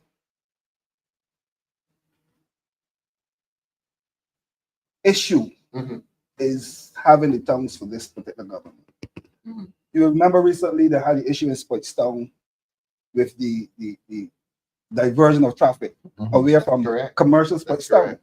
That's So you are correct. trying to kill business in Spokesperson by That's correct. diverting the traffic and allowing the traffic to go beyond Spokesperson, where they can then go to Port 39, you can go to Port St. Charles and those areas. So they were helping the- to kill the town with traffic diversion. Exactly. They have no interest in the towns. Mhm, mhm. And They're the- interested in the tourism facility. Exactly, and bringing large investments into Barbados, and all the investments that they bring to Barbados, really the controversy. What is the latest with the one in St. Joseph? Joe's River area. Mm. That would probably be built out quietly. Nobody would probably recognize that it is no longer an issue in the courts or whatever. But this government strategy is to simply bring large investments, Mhm. and maybe they're getting a percentage of the, what you call it? You do in Dominica and those countries, Antigua, where if you secure the investment, you get a Finder's fee? finder's fee. I suspect that there's this finder's fee approach, and that's why you're bringing large investors to Barbados, doing projects. They're all controversial projects, but Killing indigenous killing Barbados. indigenous Barbados. But you get your finder's fee, so you don't care what damage it causes to communities and so on in Barbados, because you really don't care. You run election saying that you care, but you really don't care about Barbadians. You care about yourself. The people in Oystins would be very disappointed if I make reference to Oystins. Perhaps Oystins is making the last stand because the Bay Garden is indigenous, the market is indigenous. Of course, there's the supermarket on the other side of the road. But again, as Damien says, the plan is to push down the civic center. That's the police station, the polyclinic, post office, and put them on the other side of the road and put a hotel there. So again, Damien, your point stands that in relation to Oystins, the plan is to put a hotel there Mhm. and you wonder what that will do to the old Oistins. Yeah, it changes the landscape. You wouldn't It reckon changes the character. it changes the character of yeah. the town itself. So basically, there's no respect for that traditional cultural value that we would have. That those are the things like those UNESCO sites and so on that they tend to want to get rid of. That you would think that would attract individuals who come to learn the history of Barbados. And when you erase a country's history, people slowly dies because we don't have any more cultural history that we can rely on to say that this is who we are as a people. We've basically erased our entire identity. Yes. And one way you can do that is to terraform all of the landscape around it and move away all those historical sites. That's where you begin. Glass and steel. Put up some glass and steel and just call it that. So then now the structure and the whole life and essence of the town is basically been eroded and it disappears. I want to ask a question. Even the archives. From The all archives. four of you. Damien, you and I just talked about glass and steel. Mhm. The Hilton Hotel was as Barbadian, the old Hilton. Now, Yep. Damien, this is 4 of us. You don't know about the Hilton. Okay. The Hilton was soft stone, Mhm. and it had these beautiful Arches, arches, and it was Barbados's independence project. Mhm. The Hilton you know is the Hilton that's up there now. Mhm. Square blocks, glass and steel. David, I want to come and ask you. You remember the old Hilton? Yes. Compare the old Hilton to this one and tell me aesthetically how Yeah. this one touches you. I can tell you, hanging in my house right now, it's an artist impression of The old Hilton. I was fortunate enough that I turned You up remember the rock garden when you went into the Hilton? and- very, very well. Very well. Like, so I can tell you, I see You it. make the case then that the old Hilton ought to have been preserved. Maintain. Maintained, yeah, should have been there now. You see, You remember it, Pedro? Yeah. we talk about mash up and buy back. This Mm-hmm. time it's mash up and buy back up. Because when you look at Barbados in general, our properties, government properties, Mhm, mhm. they don't maintain them. Yeah. Hilton. We are into a era where most of the Nothing is original sacred. government Nothing is properties sacred. are completely gone. Yes. And what is happening in Barbados is that we are using engineers and architects Mhm. from somewhere else. Mhm. And they're actually building up buildings that are not suited for the climate. Mhm. That's why when they build these buildings, within 2 to 3 years, they're sick buildings. Mhm. They're sick buildings. Glass and steel. I've never No seen so many ventilation. sick buildings No ventilation. in my life. So there's no building intelligence. Mhm, mhm. There's no building intelligence being applied to what this government is doing to this landscape. We're just building these monstrosities, and they're not standing up. Nor And- are they aesthetically pleasing. Nor They're do not they fit in aesthetically with what even our tourists are coming here to see Mhm. Barbados. They're not going to see Barbados for much. They're just going to see the glass and steel. Ensley, you remember the old Hilton? From where you live, I'm sure you Vaguely, you know. I think You don't remember the old the arches. not as prominent as you. Really? But I think, in my view, Mhm. the implosion of the Hilton, my perception of that is of not this government, but the Barbados Labour Party government was a way to eradicate Arabara and of As I said, Arabara. The Hilton, the old Hilton was a symbol of independence. Yes. And to seek to put their image Yeah. on Barbados and to push away anything that was Arabara Symbolic of that. or the Democratic Labour Yes, Party. yes. And that is the only reason I can think that the Hilton was imploded and that structure. You agree with that, Pedro? I totally agree. You were 6 miles though. You Yes. knew the Hilton? I heard of the Hilton and the fireworks and everything, so I have a visual of it. But the point is being made that the respect for the Heritage. architecture and the heritage is gone. Take, for example, the Barbados National Bank opposite the bus stand. Oh, yes, the old NAS building. Practically, Mhm. all in NIS building, practically Well, it was an old, that imploded, was a new building. relatively We new, opened that in 75. something like that. Yeah, yeah. You come across a few yards from there, the Treasury building. Unoccupied. Vagrants living in Yeah. it. Well, we think they sort of barricaded now that you can't get in, but we heard that it's going to be some housing project. They came to Now, Parliament. why would you want a housing project 2 yards from Park? They came to Parliament and said, I think they hinted at low to middle income housing. I don't think that's going to happen. Or why would you want lower to middle income housing in what is currently true? I don't know where they're going to park.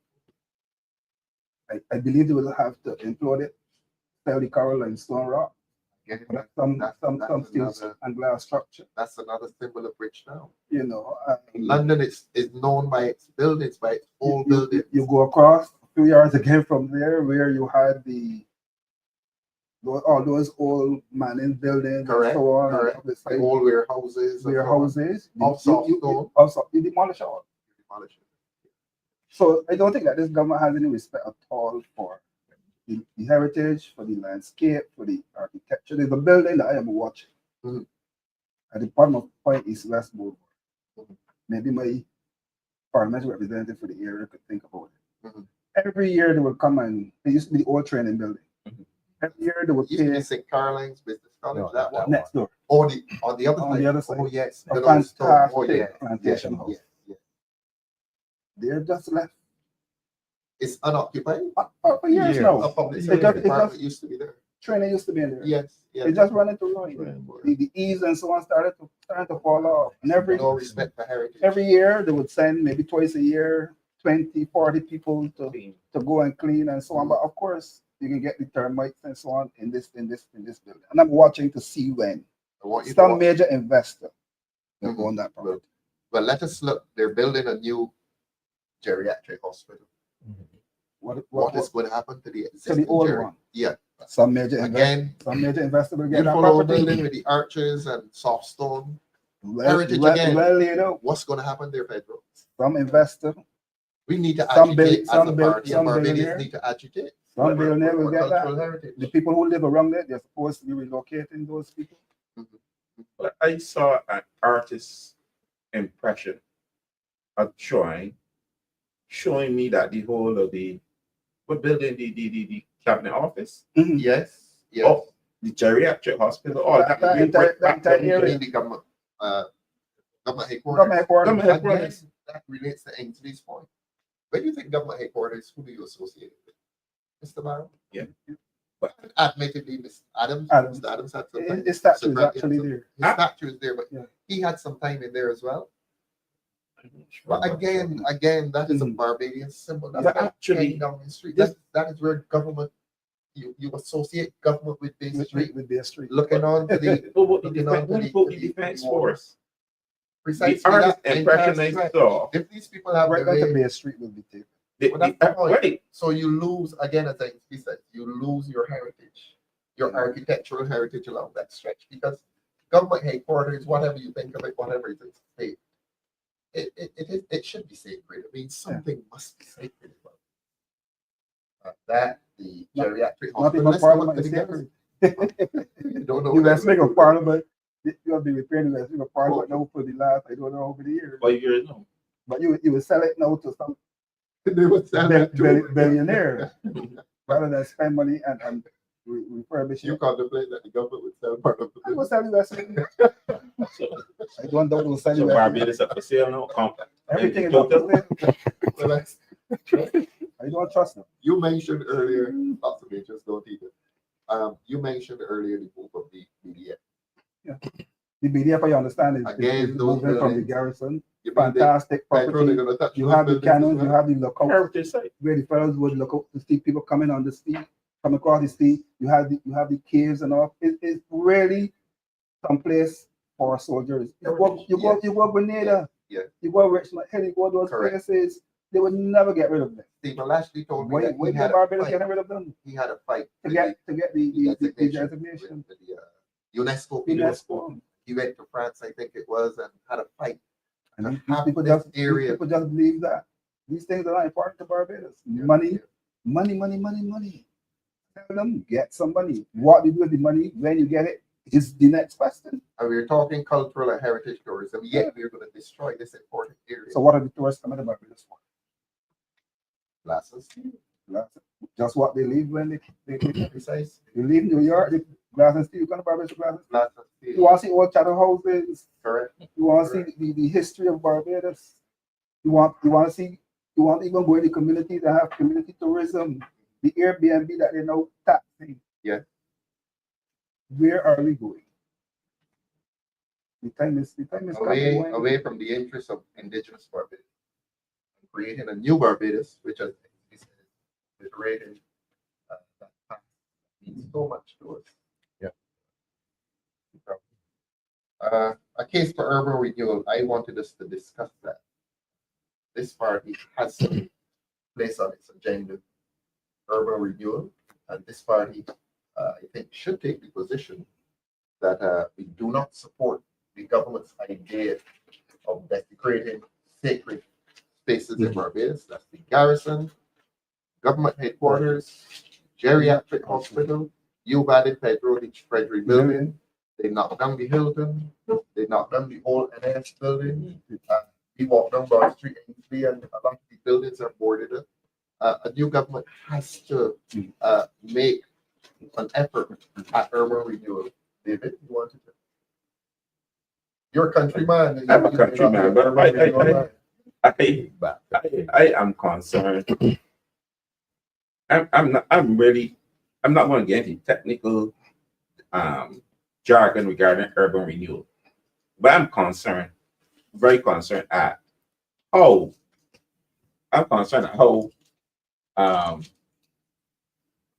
this government is doing business, because we only hear that a particular location has been sold 2 years ago after it has been sold. Yeah. And it They reeks, come to Parliament when the deal has been done. it reeks disrespect for the people of Barbados, whether we like it or not.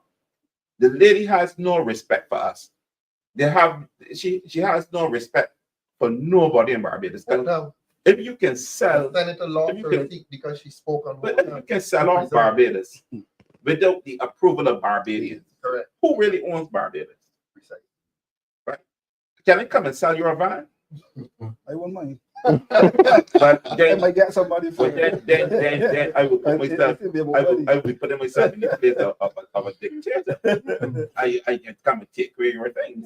The reality is that my concern is we are losing a lot of Barbados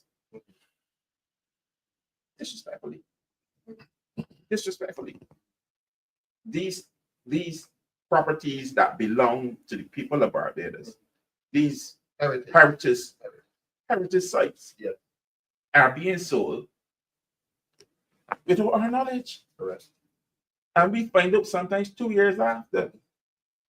And we are happy to follow, not follow, but we are happy to allow a person like that to lead this country. What are we gaining for it? What are we getting? Yeah. Okay. If you sell, you do the whole town thing. Chances are they'll do the Oystins thing. Mhm. I'm saying that's how I'm characterizing it. Then, worst of all, you do the garrison thing and the geriatric hospital thing and the Bay Street thing. What are we getting? We people of Barbados, what are we getting for it? I was told at In school, exchange. as I was being taught, I was told you never answer a question with a question. But I got a question for you. Yes. When you ask what are we gaining, We Barbadians. okay, which sector? Because apparently there are more than one Barbados. Oh, I see. There are more than one Barbados. So we got to get to the point. Means a When question. you ask what are we gaining, you got then clarify which sector of Barbados you're talking about. Because you see the average person in Barbados, You want the pedigree. we getting headaches. We getting difficulty buying food. A national debt. we gain difficulty paying bills. We gain difficulty getting the income tax. All these different things. Income tax returns. We're not getting these things. So the reality is that we that are gaining are not the average Barbadian. Damien, I'm coming to you deliberately with this question. Mm. What will be the relationship of the average Barbadian to this new development, to trust hotels stretching from the garrison down to, as I heard the Prime Minister say, down to the harbor? What will be the relationship of the average Barbadian to this? Little to none. Little to none. Little to none, because He might own one of the hotels, might he not? You know that position. this is, if we're going to talk about urban renewal, I've always asked myself, like, when you take in the Bridgetown area, how is it that those areas that are surrounding Bridgetown, those rural areas, like say the Orleans, Country Road, Nelson Street, Bayland, and then some parts maybe Bay Street, how is it that they do not prosper economically because of the proximity to town? How is it that the government has not taken the idea to have Bridgetown reach out into the rural areas? You expand Bridgetown, you invest into its development, and you change it, integrate Bridgetown into the rural area.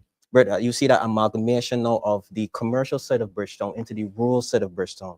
What it means is that the rural side of Bridgetown. yeah, well, or talking like Carrington Village and all of those, yes, Carrington, Bayland, yes, development, Bridgetown. Greater Bridgetown, development throughout, where then you capture all of those individuals who have bars, sports bars, That's right. shops, That's right. mechanics, detailer, you know, and then when you in a sense, I could imagine Nelson Street with cobblestone roads and or fashion lights, and then now you develop the area. Do what you said you were going to do. Fix Don't it. incentivize in working class people. Right. That's what they don't do. Do what you said you were going to do. Take out the pit toilets out to the rural areas. Invest into the people. Fix those roads. Fix those houses. Instead of giving away the land on Gemmett's Lane for free.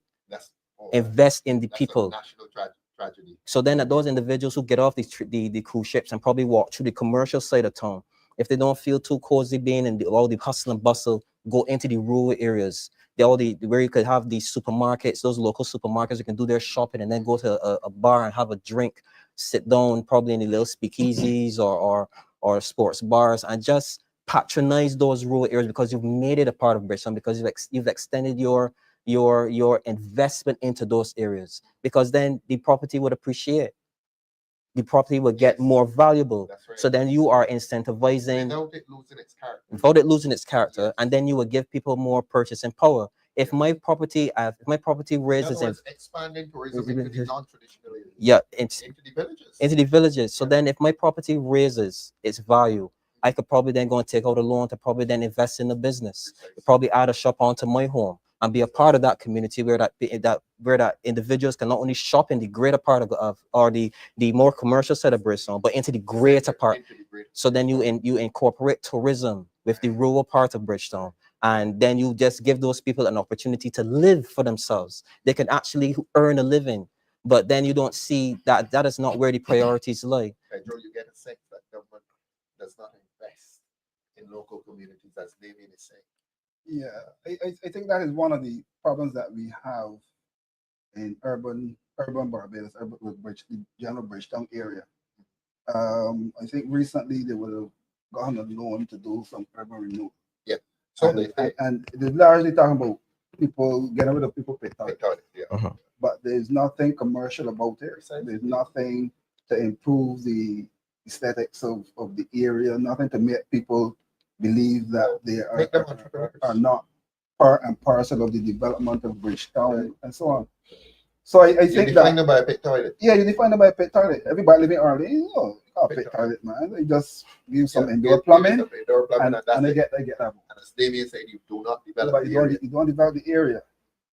You see people in Bridgetown, the vendors in Bridgetown.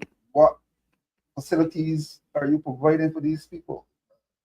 They may not want the indoor spaces, but do nice outdoor commercial areas, stalls, kiosks, whatever that they can vend, I think that it is something that we need to really look at. To improve the lot of the people in urban Barbados, Yes. so that they feel as though they're part and parcel of where the You know, there's a crisis in Bridgetown, and it is reflected itself in this way. People who have stores are out on sidewalks, vending. And that really speaks to the crisis in Bridgetown. Like people who own stores can no longer depend on people to come inside. So they have to be out there on the sidewalk offering. And that really is a crisis in a city that the government is allowing to die. But Oh, sorry. if I would just extend a bit on what the discussion was early on the urban market, Yes. or the urban breakdown. I think that what we as a Democratic Labour Party can look at is creating what I would call small business commercial centers within urban Bridgetown, so to speak. Bridgetown Center or Greater Bridgetown? Greater Bridgetown. As Damien was saying. Yes, Greater Bridgetown. Villages, the Baylands. Yes. Yes, certain areas in there that can be developed. Not by business. Yes, Yeah.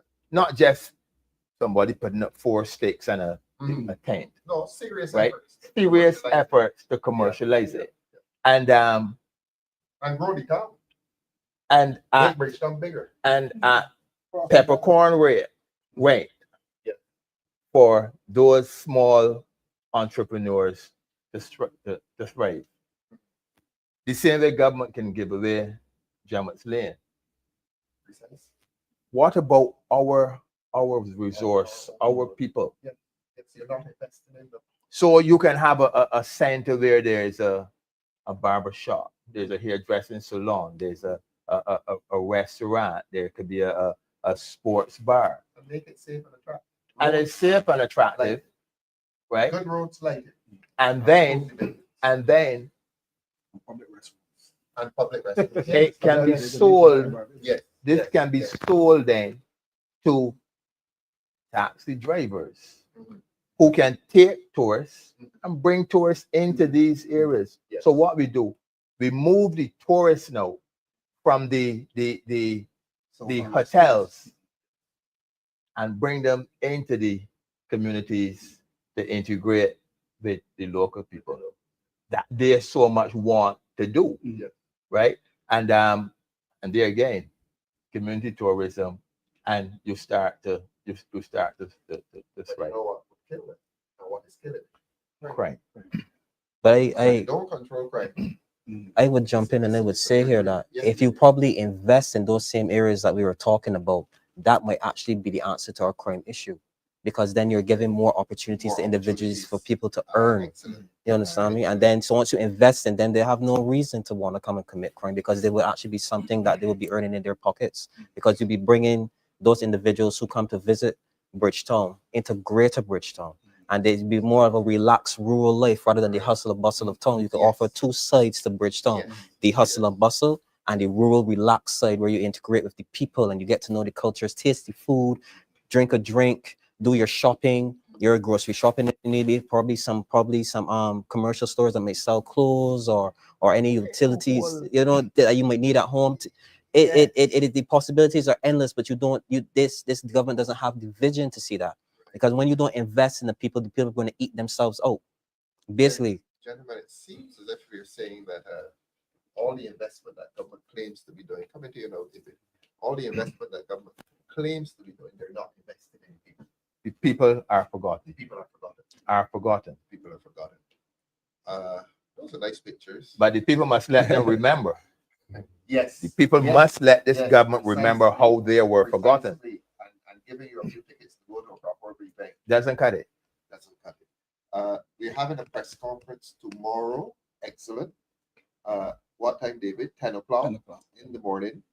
Right here, we're going to be launching the Democratic Labour Party's report, our Commission on Crime, which was led by Miss Verla de Pisa. Excellent work, Verla. we really look forward to the launch of that report.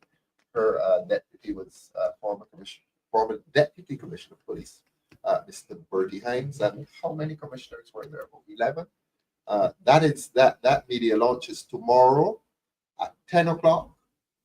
Tune in, Barbadians, for that launch. You know that a few weeks ago, when the Prime Minister extended an invitation to this party to join what I think is now the defunct advisory council, the government's advisory council on crime. I have not heard anything about it.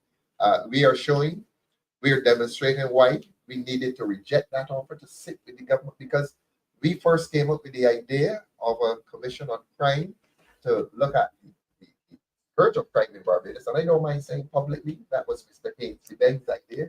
Ainsley, thank you so much. This is how this party works. This party is not a 5 of us here tonight. This is not a 5-person party. All ideas contained in this party. Ainsley, thank you so much for giving to this party the idea that we should have had a commission on crime.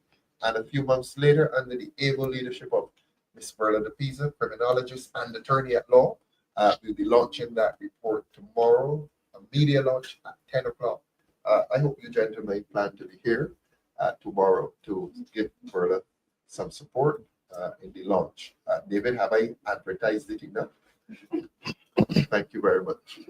Let us go to the board. We like to interact with our viewers and hear what normally Mr. Lemmy will tell. He is so faithful to the show. That's quite a lot. That's Kamhar. Yes, Kamhar. Bravo, Mr. Thorne and Team DLP. Team. Focus on team. We're Team DLP. This isn't a Thorne thing. This is Team DLP. Mr. Thorne and team. Okay, fine. Mr. Thorne and leader. Judith Ann Clark will be. Judith says she'll be locked on tomorrow. Thank you. Shirley in Canada. What does Shirley say to us? That she'll be awake. Shirley from I'll Canada. be awake and ready to tune in. Come on, Shirley, at 10 o'clock, you should be awake. It's 10 a.m., Shirley, not 10 p.m. That is Maureen Denny. What's Maureen Denny telling us? The screen has gone a little dark. Can we get some more light, please? If any of you had to do that journey on foot to get from one side of Bridgetown to the other, things would change in a hurry. What about the old, sick, pregnant woman? Everyone can't afford a taxi. Yeah, that's been a problem in Bridgetown. Passage across Bridgetown. Not as safe, not as secure as it should be. Maybe you need some transportation, coaches or something to move. Or a walk through Bridgetown. Somebody talked about cobblestone, pedestrianizing Bridgetown earlier. Yeah. Is there a case for pedestrianizing Broad Street? Let us be bold. Let us In terms of share traffic, ideas with the in public. terms of traffic, I know people like cars. People like cars and so on. But Pedro, what is the case for pedestrianizing Broad Street? But I now cobblestone and eliminate vehicular traffic. What's your view on that? I would have to think long and hard Long and about hard it about it. in terms of traffic divergence and so on. I think from the garden by St. Mary's, right up to where Nelson used to be, where they put the LP thing with the family. Pedestrianize that area so that you walk from there right up. And like it. And the walk. Hmm? What are you walking to do? And you have We just said at the store. no, you have umbrellas and you have your little cafes and you have, you You see it in New York. don't have to develop the place. Yeah. Develop it. Look, we haven't used the boardwalk around the other side. That's the back road. Yeah. And I thought the original plan was when that was built, that the back, what used to be the back of Broad Street would open up onto that. When the Constitution work, remember we started to do some work on that. And had Precisely. a few things going through on Sundays. And one of the prettiest sites at Bridgetown is that river. When it's They clean, redevelop all the at Christmas time, you have the right trees up to floating and so on. Queen's Park. Not used with DLP project, the LP project. they work. Young man, Damien, Mhm. the new Bridgetown. would you pedestrianize Broad Street? Don't be afraid to give your ideas. Maybe ideas contained in this forum. Yes, I would. I was even thinking about the comment where they were saying that taxi and transportation through town might be a bit how should I say it? It's difficult. If I may be ambitious with my idea, I like the town of the state of San Francisco. San Francisco. You know how they have Yes. the trolleys, Yes, the tram you know, cars. the tram cars, Yes, you know, yes, as an yes. ambitious project Mhm. where that individuals, if you could designate maybe a route and probably install a couple of doors and give Barbados added old town aesthetic, Yes, you know, and yes. they would trade, it would save certain transportation problems as well. You know, you could just traverse, pick 2 routes, 3 routes maybe, and just give it that old town feel. And I Yes. think that would also help individuals to traverse through town quickly and help other people that have transportation problems or even like health problems, walking problems that they Right, can just right. get from one part of Bridgetown to the other. Let us come back to Maureen. Maureen, we're so happy to hear from you. Maureen Denny is disabled. They told me don't say differently able anymore. Bridgetown, Spikestown, I dare say Oistins is not accessible for me and other disabled people. No accessible parking, unsafe sidewalks, etc. So I shop in Warren's our whole town.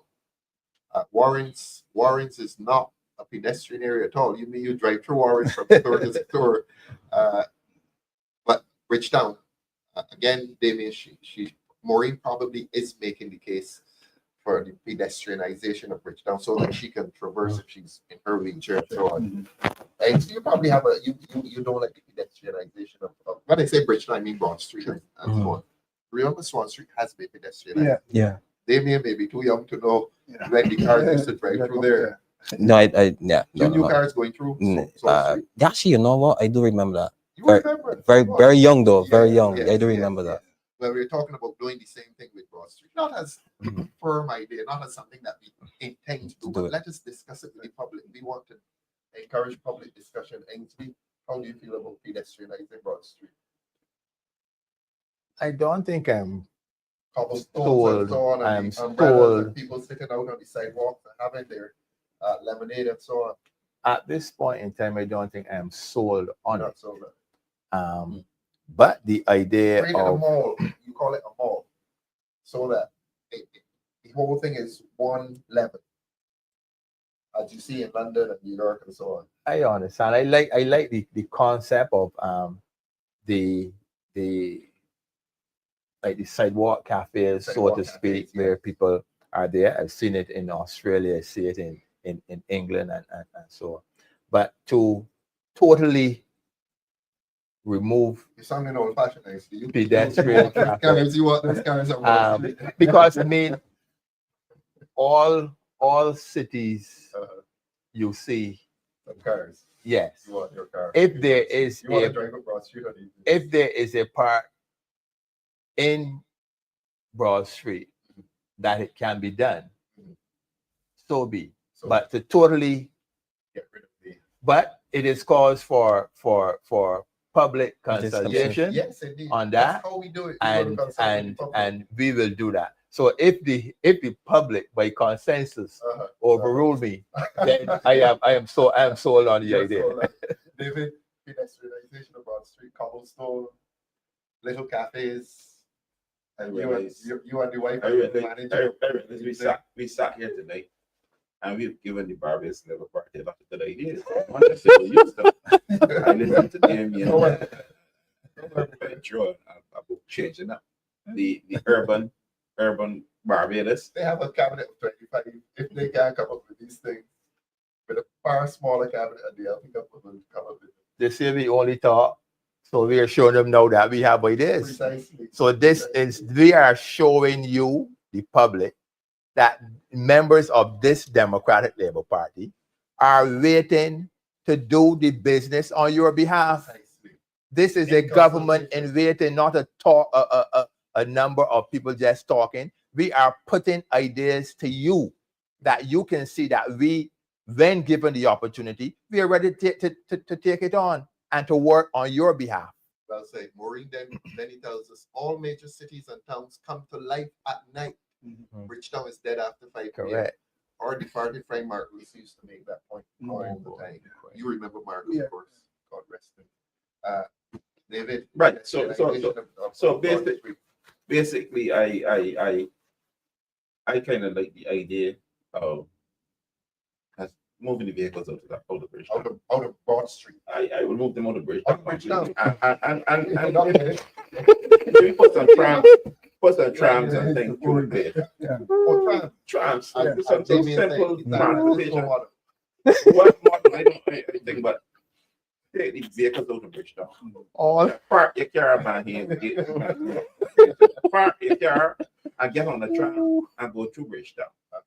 But I can see it. what I like about tonight's program is that it is we are not just here to Politics. criticize anybody. Precisely. We're not just here to beat our chests and say, well, look, we noticed that the Barbadian Party lost for ideas and that they got a leader who have a very acid dictatorship style of leadership. We're not just here to say these things, but we're here to help you understand that when we put our heads together, that we are going to work on behalf of the people of And Barbados. put our eyes together with the people as well. With the people. Yes. And we will work together with the people. That's my motto. I believe in working with people. I've done that all my life. Yes. And unless the people are involved, it's not a democracy. Correct. And we're going to remain democratic, we have to work with the people because we have a leader who does things and then come and say, you know, I did that. I did this. You know, and very often some of the things that are done, we're not comfortable with. But a lot of us are afraid to say, well, look, man, we don't look, you just do this. Selling that building in whole town was crazy. Madness.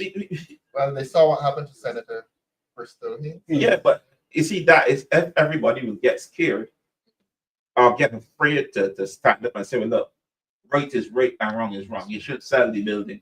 And truth in fact, that project should not be so, we should not be saying that it's a sole Done deal, it's a done deal. We should not be The saying government that. did it.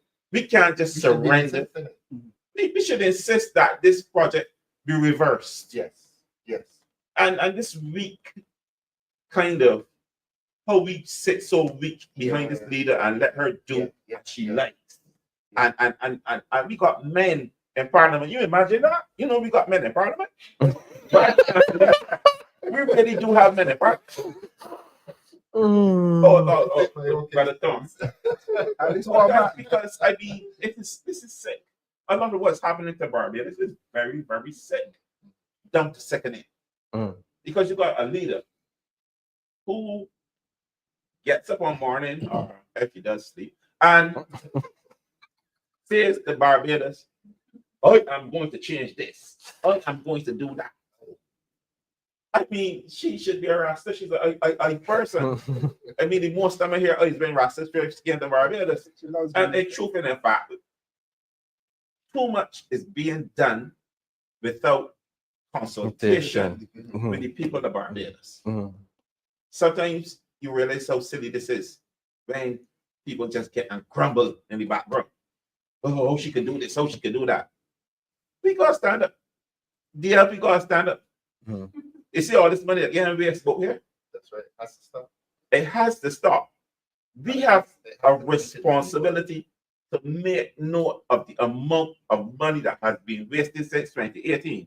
Barbadians do not know how much money is leaking from the economy. But that's what I'm saying. And they think things cannot be done.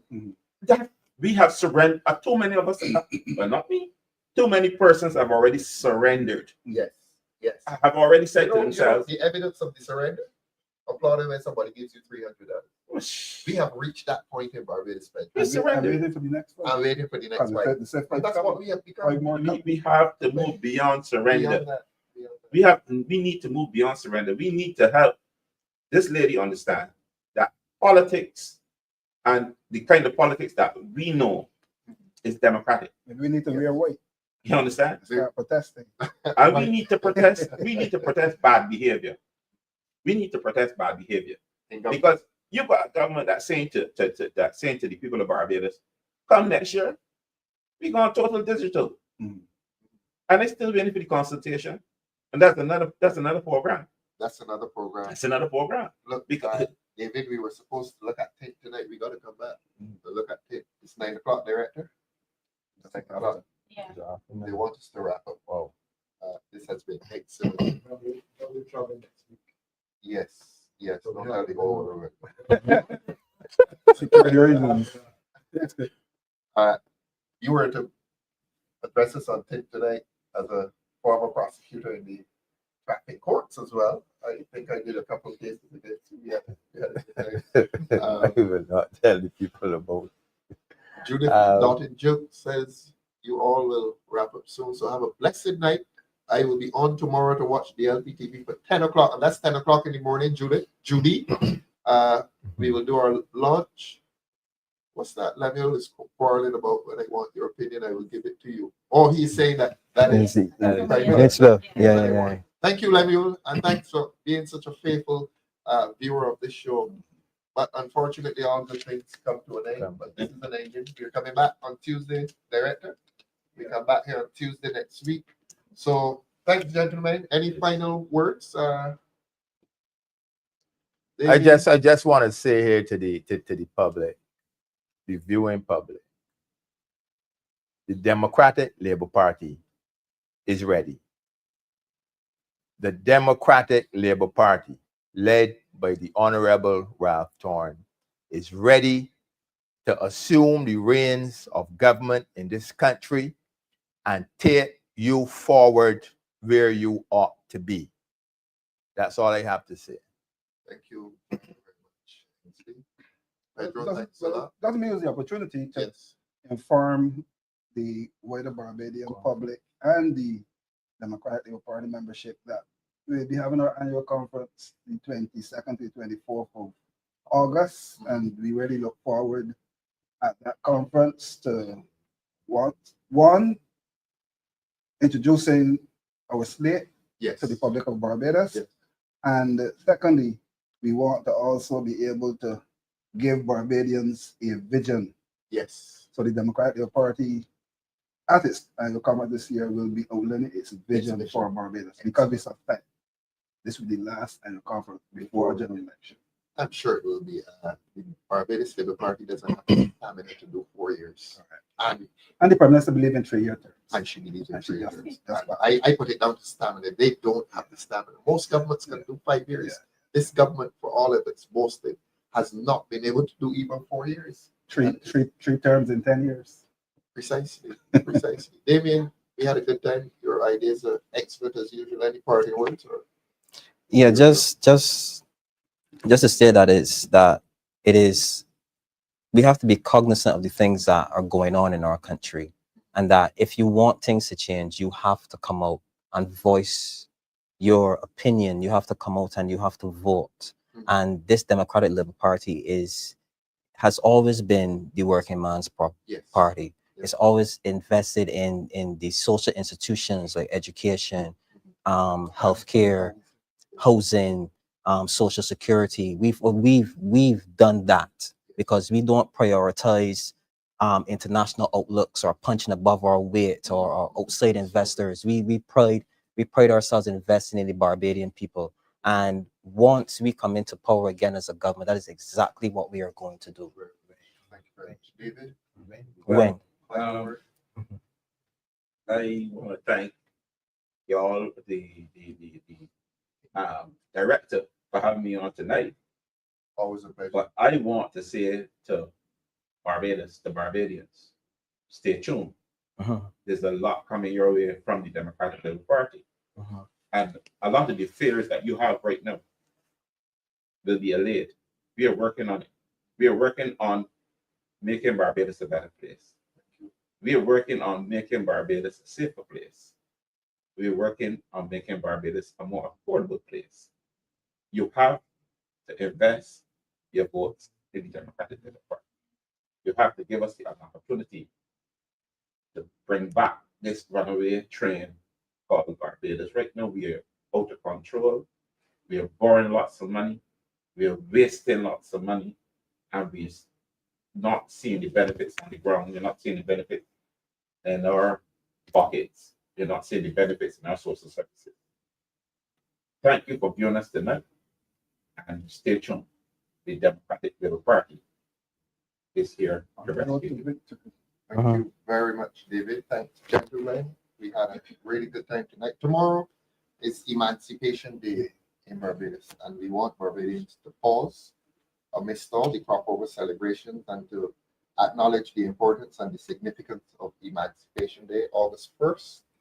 And we wish Barbadians a happy Emancipation Day. It is a part of our cause and our mission to emancipate this country once again from what it has endured over the last 7 years. And do pause tomorrow and consider the significance of Emancipation Day. We'll be here tomorrow at 10 o'clock to launch our report of the Commission on Crime. Do have a good night and God bless you. Thank you very much.